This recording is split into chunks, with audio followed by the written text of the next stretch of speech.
Welcome to Aruba, one happy island. This Caribbean gem, with its white beaches, clear blue sea and unspoiled nature, is world famous.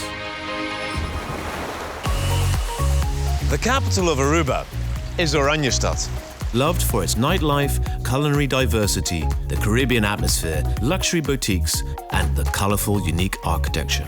Cultural heritage is preserved by the Monuments Fund and the government of Aruba, Such as the birthplace of resistance hero Boy Ecurry. which now houses the National Archaeological Museum of Aruba, showcasing Aruba's indigenous culture.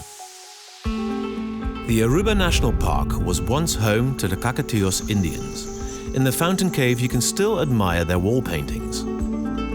Spanish explorers discovered the island in the 15th century. The Dutch assumed control in 1636. A major boost to Aruba's prosperity came in the 1920s, when 2 oil refineries were opened in the San Nicolas and Eagle areas. During the Second World War, the refineries were critical to fuel supplies for the Allied forces in Europe, making the island a target for German U-boats. However, nightly blackouts rendered the refineries invisible to the Germans, so the torpedoes missed their targets. But they caused terrible loss of life and destruction elsewhere. Aruba produced a great hero of the resistance, Segundo Jorge Adalberto Ecurry, popularly known as Boy Ecurry.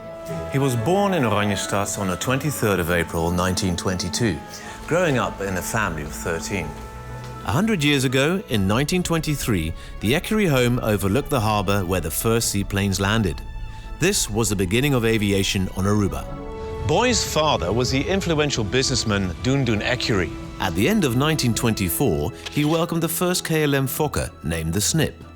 With this aircraft, KLM began scheduled flights between Aruba's brand new airport and Curaçao.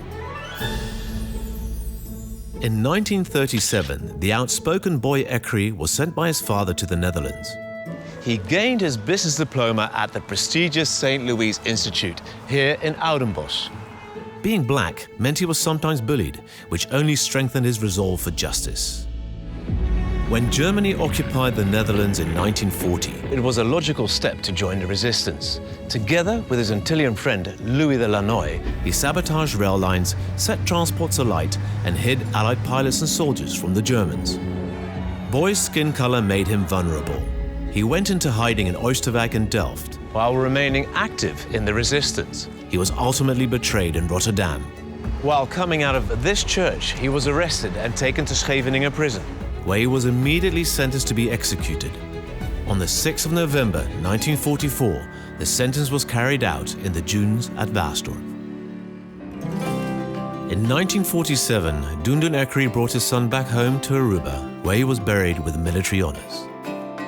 Aruba has autonomous status within the Kingdom of the Netherlands, and KLM has had regular air connections for 88 of the almost 100 years since the first aircraft landed on the island. The struggle for freedom by Aruba's resistance hero Boy Ecurry should never be forgotten. So, for his 103rd birthday, KLM has chosen the restored Ecurry House as its Delft Blue house number 103.